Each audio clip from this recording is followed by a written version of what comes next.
The alien screamed when Rook crushed his windpipe. It wasn't the first today. Probably not the last. Steam hissed from fractured pipes above, painting shadows across the rusted hulls of the long-dead spaceport.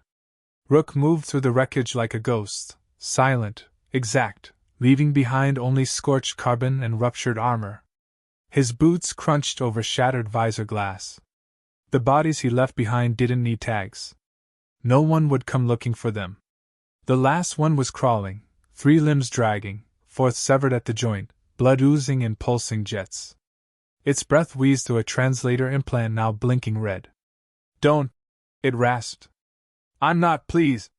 Rook knelt beside it, gaze hard, voice flat. "You took the contract."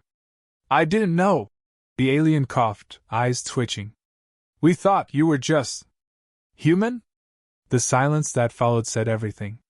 The alien blinked fast. Sweat, or the closest thing its biology had to it, formed across its ridged forehead. "There's a bounty," it choked out. "High value. 12 million. Dead. Only dead. From Tazvarn's seat." Rook's jaw flexed once. Then he reached down, pressed 2 fingers against the base of the alien's skull. A pulse. Standard data node. "You've got comm logs," he muttered. The alien tried to flinch, but Rook's knife was already sliding in, not to kill, but to extract. Clean. Surgical. A metallic click. Data chip retrieved. "You should have run when your friends did," Rook said coldly. He stood and walked away as the alien finally stopped breathing. The dropship's cockpit smelled like ozone and old blood. Rook slid into the pilot's seat and fed the chip into the console. The screen flickered before revealing a decrypted stream: chatter, contracts, locations.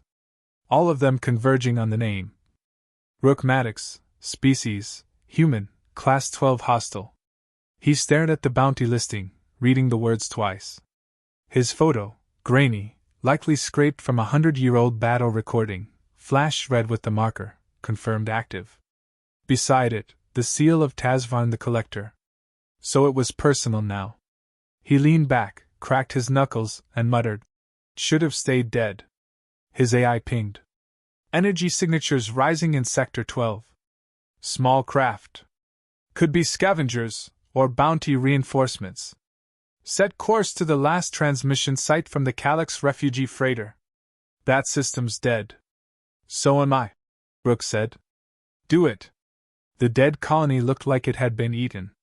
Buildings half melted from orbit strikes. Sand covering playgrounds. Bones in the streets. Rook stepped over the carcass of a derelict mech, its armor peeled open like a can. He moved carefully, scanning the wreckage, until a signal pinged, faint, beneath a collapsed medical center. It took an hour of digging. When he found it, his hand shook. Not from effort. A beacon. Scorched. Cracked. But functional. He tapped the side. It whirred to life, just barely. A static-laced voice played. "This is Sarah Maddox. If anyone finds this, we didn't make it. They promised evacuation, but the ships never came. We tried to run, but he stayed behind to buy us time. My husband. Rook. If you're still alive. I'm sorry." A small sob. Then silence. Rook didn't move for a full minute. He played it again. And again. The third time, his hand clenched around the device until the casing bent.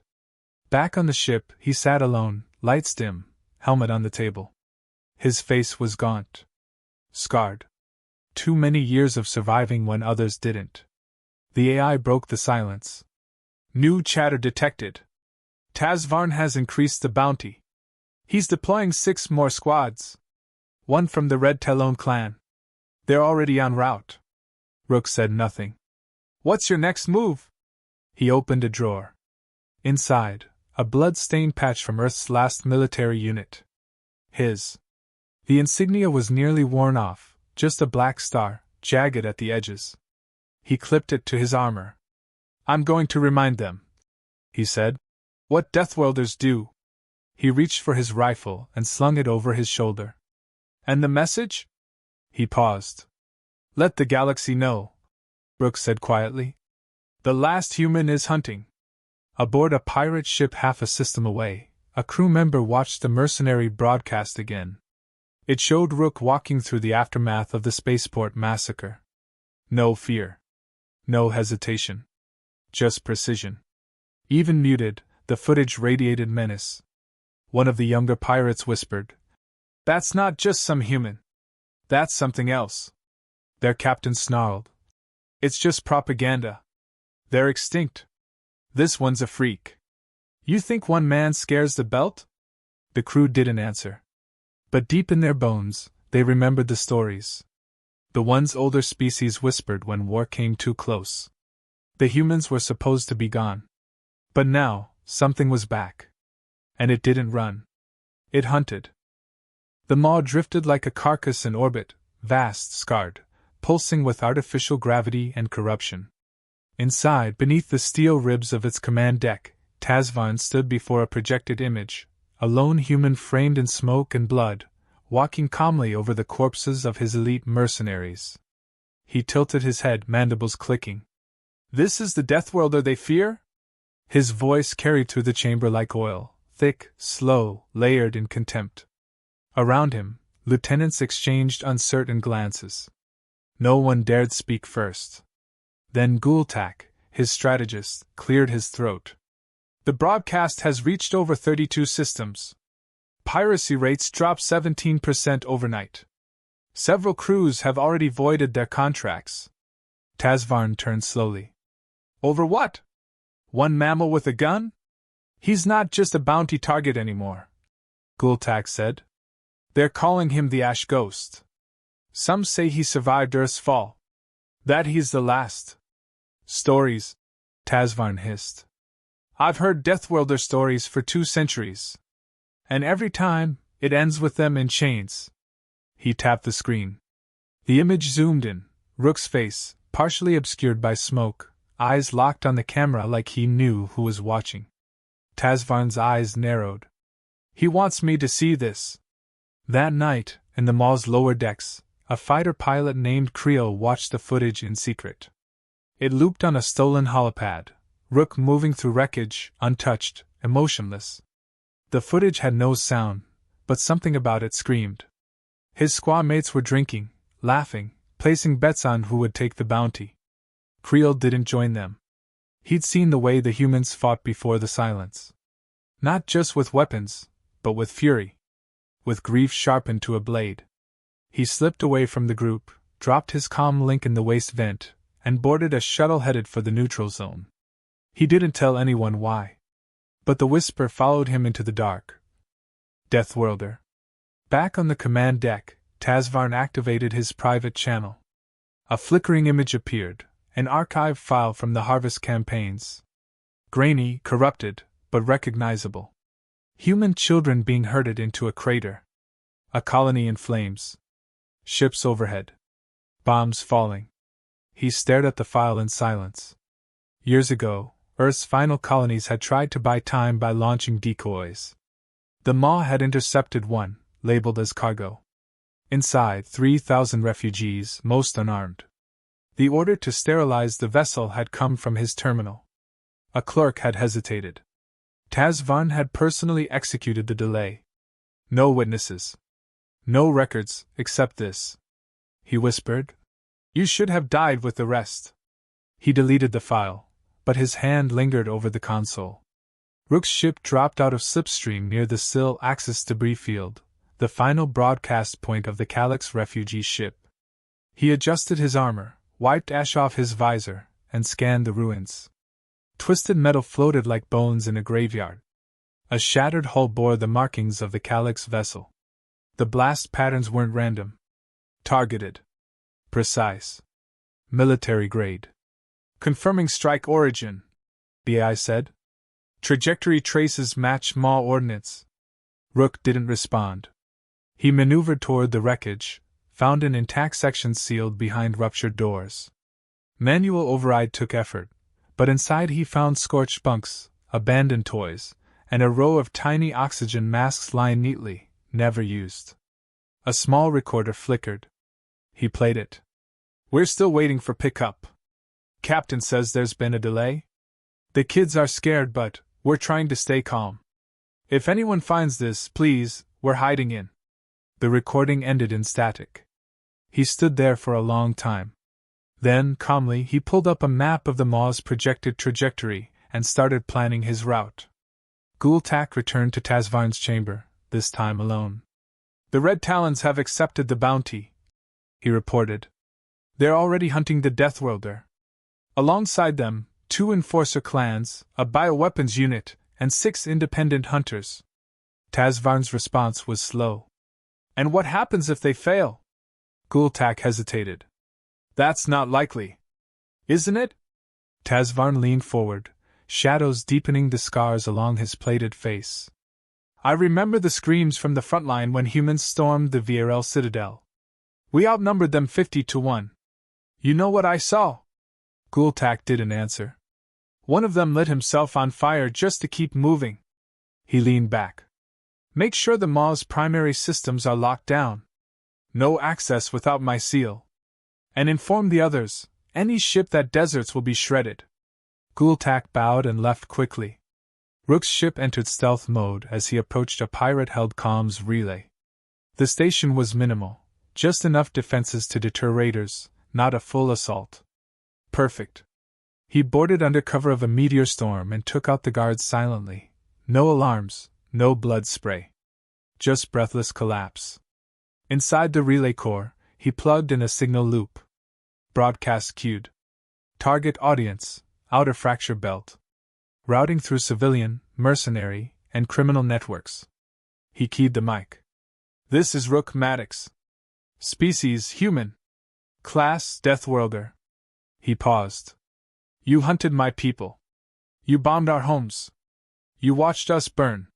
His voice didn't shake. I'm not here to negotiate. I'm not here to talk. I'm here to end it. He pressed send. In a darkened bar on a slaver moon, the broadcast played on every screen. Pirates stopped laughing.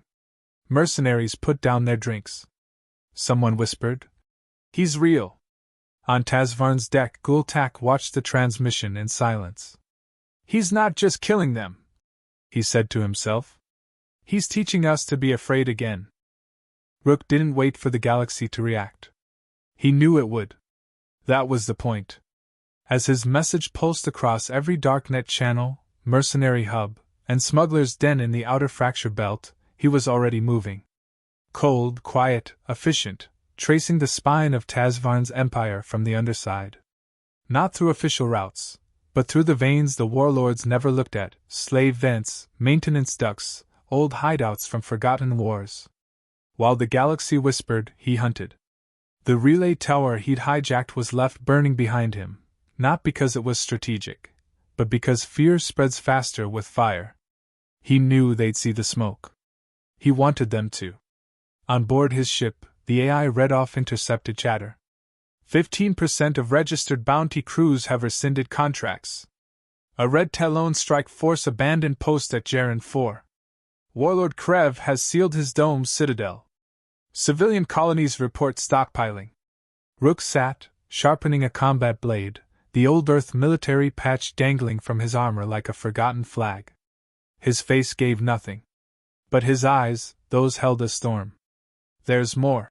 The AI continued. Your message has been clipped, looped, edited into recruitment propaganda. They're calling it the death signal. He nodded once. Keep it running. No counterfeeds. Understood. In the Maw's war room, silence hung like a corpse. Tazvarn watched the footage again. No visuals, just the voice, playing through the command speakers. Rook's message, flat, final. Gultak cleared his throat. 3 more crews gone. 1 tried to leave orbit. The Maw's batteries vaporized them. Tazvarn didn't respond. He'd been still too long. His claws tapped a rhythm on the arm of his chair, slow and erratic. Why him? He muttered. Sire? Tazvarn turned, voice rising. We've killed thousands. Wiped species. Raised entire moons. But one Deathworlder ghosts a few raiders and now my command structure crumbles? Gultak didn't answer. He's no myth, the warlord growled. He's a message. In the neutral strip, far from either command, a mercenary named Cal brushed dust off her visor. She'd taken jobs for warlords, pirates, even the Maw. But this wasn't just another contract. She replayed the death signal on her wrist pad. Again. Just to hear his voice. A chill ran through her. Not because of what he said, but how. He hadn't begged. He hadn't threatened. He'd spoken like a man who'd already decided the galaxy was dying, and had no intention of stopping it. Cal shut off the feed, grabbed her rifle, and walked away from the loading bay. She didn't care about the bounty anymore. She just didn't want to be in his path. Back in the ship, Rook adjusted the long-range scanner, eyes flicking between signatures. He wasn't looking for battle. He was looking for a name. It took hours, but he found it, Varn's Eye, a private transport tagged under a false registration. Slaver crew. No weapons. He launched without hesitation. The boarding was silent. He bypassed external sensors, drifted in under low-thrust cloaking, and sliced into the hull with a plasma saw. Inside, stink of rot, caged prisoners, frightened eyes in the dark. The crew was mid-meal when Rook struck. One dropped his utensils. The other reached for a weapon too slowly. When it was over, Rook stood before the slaver's command terminal. A young alien girl stared at him from behind a force field, eyes wide. No words. Just fear. Rook keyed the release. She didn't move. He knelt. "You're free," he said. Her eyes flicked to the bodies. Then to him. "Deathworlder?" she whispered. He didn't answer. She stepped out. Hesitantly. Then ran.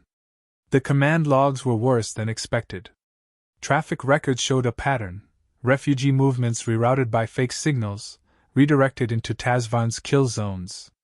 Manufactured disasters. Engine failures. All orchestrated. Rook transferred the data, encrypted it, and fed it into his AI. Upload ready. Destinations? All of them. Even Maw servers? Especially those. When the signal hit the Maw's internal comm grid, it wasn't just a breach, it was a revelation. Files. Videos. Names. Slaver logs cross-linked with warlord contracts. Death tallies signed in blood. Passenger manifests with entire family lines marked disposed. And at the center of every authorization chain, Tazvarn. Crew began to murmur. Some stopped calling him warlord. Just him. Guards started watching each other. Even Gultak looked twice before speaking. Tazvarn slammed a claw into his throne's control panel, sparks flying. "Purge it all!" His technicians scrambled. The system was already bleeding. Rook hadn't just hacked them, he'd infected them. "He's not trying to kill me," Tazvarn whispered. "He's trying to kill belief." Rook returned to his ship. The girl had vanished into the outpost crowd, lost like smoke. He didn't look back. Instead, he sat at the console, reviewed his strike paths, and mapped the Maw's next orbit cycle. 1 week. Then it would cross the ion graveyard. Shield interference. Blind spot. Vulnerable. He marked the date. Target alignment will be optimal in 6.3 standard days. Good. Tazvarn may retreat. He won't, Rook said. He's too proud. He stood, cracked his neck, and holstered his sidearm. Time to bleed the ship. The Maw crossed the ion graveyard with shields humming low and tension crackling through its decks. No one spoke of it, but everyone felt it. The lights flickered more than usual. Ventilation systems wheezed like dying lungs. Even the hull seemed to creak with anticipation, as if the ship itself knew something had slipped past its armor. Tazvarn barked orders behind sealed doors, but fewer officers came when summoned. Patrol routes were doubled. No one walked alone. Rook was already inside. He'd slipped in through an old slaver cargo duct, a forgotten artery from the Maw's expansion era. His armor was sealed. Power signatures cold. Not a whisper to track. He moved like he belonged, bypassing locks and security gates without noise. No alarms. Just one hallway after another. Shadows wrapped around him like old war cloaks. He left no bodies. Not at first. Just missing patrols. Unanswered comms. A trail of confusion growing in silence. In the lower barracks, 3 guards played cards around a makeshift table. The air was thick with recycled heat and stale rations. One of them stood to stretch, then crumpled mid-step, a blade buried in his neck. The second guard shouted, fumbling for his rifle. He never got the chance. Rook was already behind him, slamming his head into the table until the steel bent. The third tried to run. Rook didn't follow. He simply shut the blast door behind him and vented the room into vacuum. Back on the command deck, Gultak reviewed loss reports. 27 personnel unaccounted for. Internal sensors scrambled. Hallways flickering in and out of map visibility. This isn't sabotage, he said to himself. It's a ghost hunt. Tazvarn sat in silence. His claws drummed the side of his chair. Again. Again. Louder. Lock down the reactor core, he said finally. He's coming here. Sire, that would cut power to the lower decks. I don't care if the toilets stop flushing, Tazvarn snapped. Seal it. Rook paused beside an access terminal. Blood stained the floor. His blade dripped. Not from malice, from efficiency. He pulled up the deck map. Tazvarn had locked the core tight. Backup power, emergency protocols, even manual overrides rerouted to the command chair. Smart. Rook didn't care. He bypassed it all and rerouted power through the maintenance subgrid. Not to open the doors, but to shut off the lights. Darkness fell like a curtain across the mall. Screams followed. In the black, Rook became legend. His footfalls were thunder. His blade, a whisper. One squad fired into the dark, hitting nothing. Their ammo clattered to the floor before they did. He marked walls with blood. Words in older script. Not prey. In the officer's mess, an enforcer lieutenant heard something behind him, just one sound, barely audible. He turned, hand reaching for his pistol. Nothing there. Then the door sealed. And didn't open again. By the time power returned, 12 decks were silent. Entire squads unresponsive. Cameras corrupted. The ship's morale gutted. Rook was nowhere on the feeds. But he'd left a message on every terminal, coded in the encryption once used by Earth's final war units. No words. Just a black star. Jagged edges. A symbol of extinction. Tazvarn stood alone now. The command chamber was sealed with kinetic barriers, but even he felt the tremor beneath his feet. Not from the engines. From doubt. He stared at the symbol on the screen. That old Earth insignia, forgotten by most. But not by him. He remembered the siege of Jericho Base. The human who detonated his own heart to wipe out an armored platoon. The woman who laughed as she bled out, daring them to come closer. You should have stayed buried, he muttered. Down in the engine corridor, Rook bypassed the third-layer firewall. The guards stationed there were already down. Most didn't even know they'd been attacked. He moved toward the vault with a soldier's precision. Inside the vault, Tazvarn's primary AI core. Redundant systems. Encrypted logs. And the warlord's private files, hidden atrocities, bribes, alliance blackmail. Everything. Rook copied the drive. Then he triggered the malware. He didn't need the data to destroy Tazvarn. He needed the galaxy to see it happen. Alarms blared. Rook's image appeared across more monitors, helmet on, visor glowing faintly in the dark. This is how you die, he said calmly. The transmission looped. In the command deck, Tazvarn watched it 3 times before slamming his fist into the console. Track him, he roared. Find him. No one answered. Rook passed a weeping crewman in the corridor, a fresh recruit, maybe 16 cycles old, weapon dropped, legs trembling. Rook didn't raise his rifle. He looked at the boy once. Then moved on. Let them live to spread the story. In the depths of the maw, the system screamed, weapons locked down, propulsion destabilizing.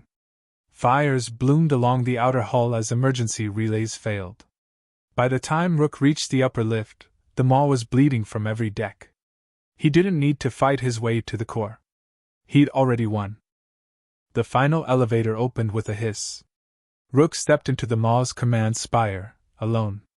The lights were still flickering, backup power groaning to keep the fortress alive. The air stank of fear, old circuits burning, stress chemicals leaking from guards who'd long since abandoned their posts. Tazvarn stood at the center of the chamber, massive and armored, wrapped in a combat harness with pulse cannons on both arms. Behind him, the reinforced glass showed the ion graveyard beyond, fields of wreckage drifting under static choke stars. "You made it," Tazvarn said, his voice low. "Of course you did." Rook didn't answer. He just kept walking. "Tell me," the warlord continued, tone quieter now. "Is it vengeance? Or guilt?" Rook stopped 5 steps away. "You tell me." Tazvarn chuckled once, bitter, broken. "You think this matters? I've killed worlds. Ended species no one even remembers. You think one more human ghost scares me?" Rook dropped his rifle on the floor. It clattered, sharp and deliberate.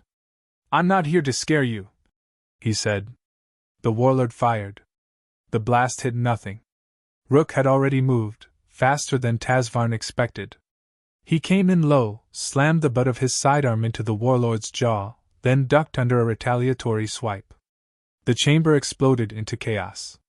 Tazvarn swung wildly, slamming metal fists into consoles, shattering a pillar. Rook dodged, pivoted, struck, each hit calculated, cold, surgical.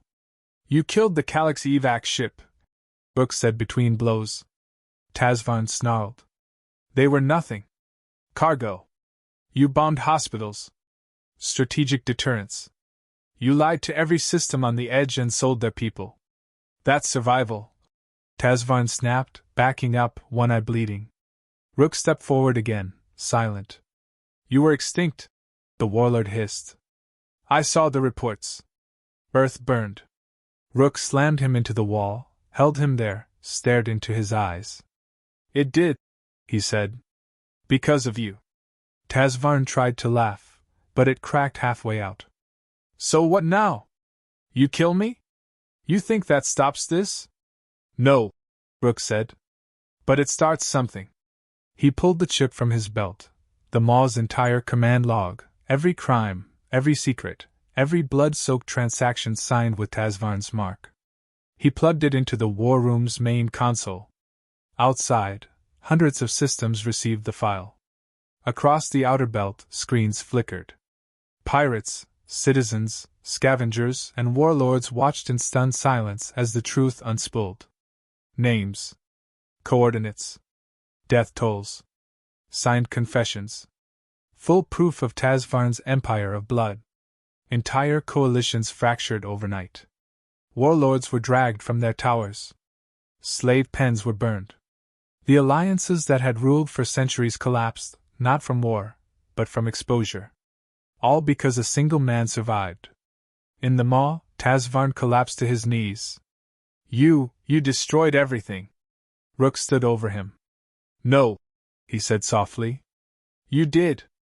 Then he pulled the blade from his back plate. A short combat knife, worn, blackened. The one he carried through Jericho. Through Calyx. Through the end. He didn't speak again. He didn't need to. Tazvarn died in silence. The maw's emergency lights bathed the corridor red as Rook walked back toward his ship. He passed empty quarters, abandoned halls, the distant sound of systems failing. No guards. No resistance. No one left to stand in his way. He reached the docking bay just as the AI pinged. "Transmission complete. Uplink verified. Outer systems already responding. 10 warlords deposed. Mass desertions reported." "Good," Rook said, boarding. "What now?" He stared out the viewport. The maw was breaking apart, piece by piece, under its own weight. Fires spread like veins of light. No reinforcements. No rescue. I don't know, he said. Maybe I rest. Is that allowed for a Deathworlder? He didn't answer. The engines rumbled to life. Somewhere across the stars, a child in a refugee colony watched Rook's broadcast. She clutched a frayed blanket, eyes wide, listening to the voice that promised someone still remembered. On a pirate cruiser, a crew voted to abandon their posts rather than ever face him. On old war-torn worlds, someone spray-painted the jagged black star on broken walls. And in hushed corners of the galaxy, new stories began. Not just about monsters, but about a man who returned from extinction. Rook sat alone in his cabin, helmet off, staring at a photo, burned around the edges cracked. A woman. A child. Smiling. He set it back in the drawer and closed it gently. Outside, the void waited. He didn't smile. Didn't cry. Just breathed. Then the AI spoke again. Another distress signal received. Civilian transport under assault in Etra sector. Coordinates locked. No official rescue inbound. Rook stood. No one else coming? Negative. He picked up his rifle. Then I'll go.